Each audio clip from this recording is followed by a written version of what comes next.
రేవంత్ రెడ్డి మాట్లాడిన మాటలు సంచలనాలకు దారితీశాయి. కేసీఆర్ కు రాజకీయ భిక్ష పెట్టిందే ఎన్టీఆర్ అంటూ రేవంత్ రెడ్డి మాట్లాడుకొచ్చారు. ఎన్టీఆర్ లేకుండానే కేసీఆర్ నాయకుడయ్యాడా? ఎన్టీఆర్ నీడన బతికి ఆయన్ని తక్కువ చేసి ఇక మాట్లాడడం కరెక్టేనా అంటూ కూడా రేవంత్ రెడ్డి క్వశ్చన్ చేస్తున్నారు.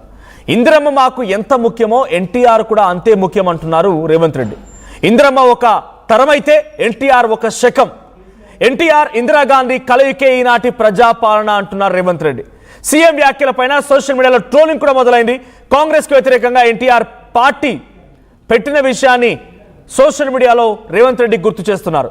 సీఎం రేవంత్ రెడ్డి అది మర్చిపోయారా అంటూ క్వశ్చన్ చేస్తూ ట్రోలింగ్ చేస్తున్నారు. ఒకసారి ఆయన ఎన్టీఆర్ గురించి ఏం మాట్లాడుకొచ్చారు ఒకసారి మాట విందాం. రైట్, సో అటు రేవంత్ రెడ్డి కేసీఆర్ గురించి ముందుగా ఏం మాట్లాడారో చూద్దాం. ఈనాడు ఉపన్యాసాలు ఇస్తున్న బీఆర్ఎస్ నాయకుడు కల్వకుంట్ల చంద్రశేఖర్ రావుకి రాజకీయ భిక్ష పెట్టింది ఎవరు? అన్న లేకుంటేనే మీరు నాయకులు అయ్యిండ్రా? అన్న నీడను బతికిన మీరు అన్నగారి గురించి తక్కువ చేసి మాట్లాడు మీకు మంచిదా?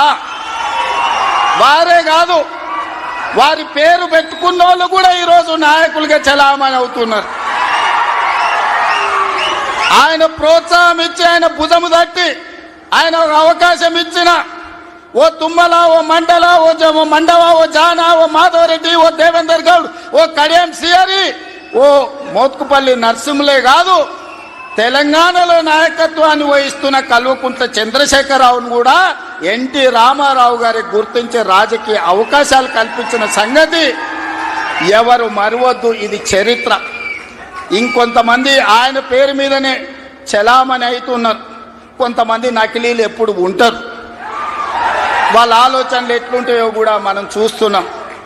అంతెందుకయ్యా, ఈనాడు ఉపన్యాసాలు ఇస్తున్న బీఆర్ఎస్ నాయకుడు కల్వకుంట్ల చంద్రశేఖర్ రావుకి రాజకీయ భిక్ష పెట్టింది ఎవరు? అన్న లేకుంటేనే మీరు నాయకులు అయ్యిండ్రా? రైట్, ఇది కేసీఆర్ పైన రేవంత్ రెడ్డి మాట్లాడిన మాట. అన్న అని అంటే ఆయన ఉద్దేశంలో ఎన్టీఆర్ లేకుండానే కేసీఆర్ ఇంతటి స్థాయి నాయకుడు అయిందా? ఎన్టీఆర్ పేరు పెట్టుకొని, అంటే నందమూరి తారక రామారావు, ఈ తారక రామారావు అనేటువంటి పేరు పెట్టుకొని కొంతమంది నకిలీ ఉంటారు అని చెప్పి కేటీఆర్ని ఉద్దేశించారని మాట్లాడిగా కనబడుతోంది అక్కడ. ఎందుకంటే తారక రామారావు పేరుంది కేటీఆర్కే. సో రాజకీయ భిక్ష పెట్టింది కేసీఆర్కి అన్నగారే. ఆయన తప్పుగా ఉద్దేశించి మాట్లాడితే కుదరదు అని ఇది మొదటి స్టేట్మెంట్. దీనిపైన కూడా బీఆర్ఎస్ రకరకాలుగా ట్రోల్ చేస్తోంది. బీఆర్ఎస్ పార్టీ సోషల్ మీడియాలో రేవంత్ రెడ్డిని ఒక రకంగా కౌంటర్ చేస్తూ మాట్లాడుతున్నారు. ఒకసారి ఇందిరాగాంధీ, ఎన్టీఆర్ ఇద్దరిని పోలుస్తూ ఒక మాట మాట్లాడుకొచ్చారు రేవంత్ రెడ్డి. ఆ మాట ఏంటో కూడా చూడండి. ఎంత ముఖ్యమో ఎన్టీఆర్ కూడా అంతే ముఖ్యం. ఇందిరమ్మ ఒక తరం అయితే ఎన్టీఆర్ ఒక శకం. వాళ్ళిద్దరి కలయికనే ఈనాటి ప్రజాపాలన.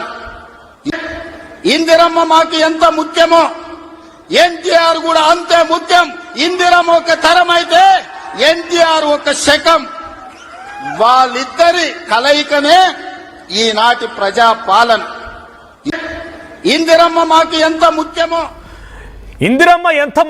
ఎన్టీఆర్ కూడా అంతే ముఖ్యం. ఇందిరమ్మ ఒక తరం అయితే ఎన్టీఆర్ ఒక శకం. ఆ ఇద్దరి కలయికనే ప్రస్తుతం నడుస్తున్నటువంటి ప్రజా పాలన అని రేవంత్ రెడ్డి అన్నారు.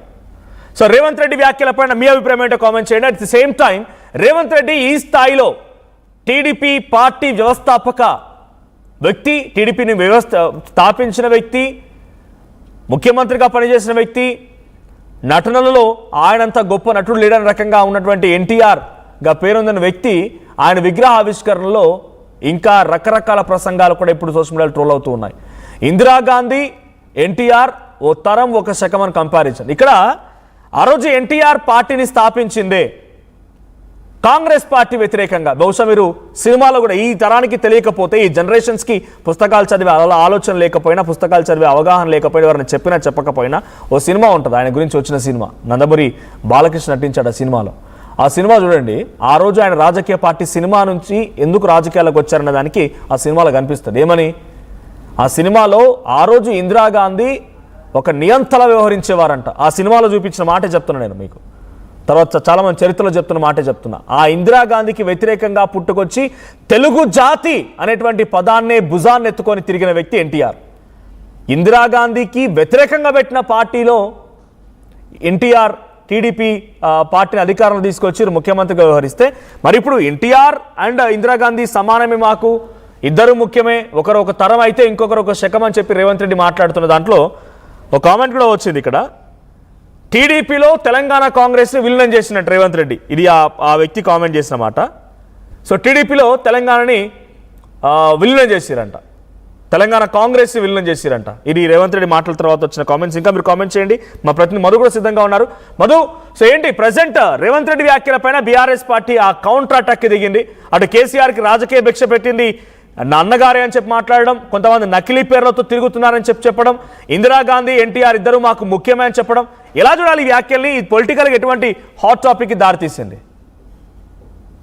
ఎన్టీఆర్ విగ్రహావిష్కరణకు సంబంధించి ఈ సందర్భం కొనసాగింది. ముఖ్యమంత్రి రేవంత్ రెడ్డి మాట్లాడుతూ కాస్త డిఫరెంట్ స్పీచ్ చేశారు. సాధారణంగా కాంగ్రెస్ టీడీపీ ఇద్దరు కూడా రాజకీయ బద్ధ శత్రువులు. తర్వాత సందర్భంలో కలిసి పోటీ చేసి ముందుకు పోయినటువంటి సందర్భాలు ఉన్నాయి. కానీ ప్రస్తుతం ఈ అంశం నిన్న రేవంత్ రెడ్డి మాట్లాడడంతో ఒకవైపు ఇందిరా, ఒకవైపు ఎన్టీఆర్ ఇద్దరి ఆశయాలను, ఇద్దరి అంశాలను కొనసాగిస్తా ఉంది ప్రభుత్వం, ఈ ప్రజా ప్రభుత్వం. వాళ్ళిద్దరు అంశాలు మేళవిస్తేనే అనేటువంటి స్టేట్మెంట్ చేశారు. అంటే ఇప్పుడు ఇస్తున్న ఇందిరమ్మ చీర వరకు కూడా ఎన్టీఆర్ తో కంపేర్ చేస్తారు. అప్పుడు జంటా వస్త్రాలను ఎన్టీఆర్ ఇచ్చారు, ఇప్పుడు ఇందిరమ్మ చీరలు ఇస్తా ఉన్నాం. ఇప్పుడు ₹2 బియ్యం ఇచ్చారు, ఇప్పుడు సన్న బియ్యం ఇస్తా ఉన్నాం. ఇట్లా అన్ని కంపారిజన్ చేసుకుంటూ అప్పుడు వాళ్ళందరికీ పేదలకు ఇల్లు ఇచ్చే ప్రయత్నం చేశారు ఎన్టీఆర్. సో కాంగ్రెస్ ఇప్పుడు ఇందిరమ్మ ఇల్లు ఇస్తా ఉంది. నిజంగానే ఆమె ఒక శకం, ఈయనొక మరొక యుగం అంటూ ఈ రకంగా మాట్లాడుకుంటూ ముందుకు పోయే ప్రయత్నం చేశారు. దాంట్లో ఆకట్టుకునే ప్రయత్నం చేశారు. వచ్చేటువంటి జీహెచ్ఎంసీ ఎన్నికలు ఉన్నాయి, దాంట్లో భాగంగా విగ్రహావిష్కరణ, ఈ స్టేట్మెంట్, ఈ సెక్యులర్ ఓట్స్ ని గ్రాబ్ చేసుకునేటువంటి ప్రయత్నం చేసినట్టుగా చాలా స్పష్టంగా కనిపించింది. ఇదంతా కొంతవరకు ఓకే. కానీ అసలు ఎన్టీఆర్ పార్టీ పెట్టిందే కాంగ్రెస్ పార్టీకి వ్యతిరేకంగా, అది ఇందిరాగాంధీకి వ్యతిరేకంగా. తెలంగాణ తెలుగు వారి ఆత్మ గౌరవం ఢిల్లీలో తాకట్టు పెట్టకూడదు అనేటువంటి ఒక స్లోగన్ లైన్ తో ఆయన ముందుకు వెళ్లారు. దానికి రీజన్ పదే తెలుగు ముఖ్యమంత్రుల్ని మార్చడం, చీటికి మాటికి పట్టించుకోకుండా అపాయింట్మెంట్ ఇవ్వకపోవడం, ఆత్మగౌరవం లేదు అనేటువంటి అంశాలను, ప్రాంతీయ పార్టీలు దేశవ్యాప్తంగా పెరగాలి, ఈ జాతీయ పార్టీల అహంకారం తగ్గాలనేటువంటి ఒక స్టేట్మెంట్ తో ఆయన ముందుకు పోయారు. తెలుగువారి ఆత్మ గౌరవం అనేటువంటి ఒక స్లోగన్ తోనే ఆయన పార్టీ పెట్టిన కొన్ని నెలల లోపలనే, సంవత్సరం లోపలనే పార్టీని అధికారంలోకి తీసుకొచ్చి అఖండ మెజార్టీతో ఆయన ముఖ్యమంత్రి అయినటువంటి పరిస్థితి. ప్రధానంగా ఆయన ఇందిరాగాంధీ అపాయింట్మెంట్ ఇవ్వకపోవడము, తర్వాత ముఖ్యమంత్రులను మారుస్తూ ఉండడము, తెలుగు వారికి సరైన గౌరవం ఇవ్వకపోవడము, తెలుగు ప్రజలకు సంబంధించిన విషయాలు, అభివృద్ధి విషయంలో సహకరించకపోవడం, ఇవన్నీ కూడా ఆయన చేసినటువంటి దాంట్లో భాగంగా కేవలం 9 నెలల లోపలనే పార్టీ పెట్టి విజయం సాధించినటువంటి సిచ్యువేషన్. దానికి రేవంత్ రెడ్డి చేసిన పొలిటికల్ కామెంట్స్ గతంలో హిస్టరీలో చూసిన, ఇందాక నేను చెప్తున్నట్టుగా చాలా మంది విశ్లేషణలు లేకుంటే చాలా మంది చరిత్రకారులు చరిత్రను చెప్తున్న సమయంలో ఆ రోజు ఎన్టీఆర్ పార్టీ పెట్టిందే ఇందిరాగాంధీకి వ్యతిరేకంగా అనేది.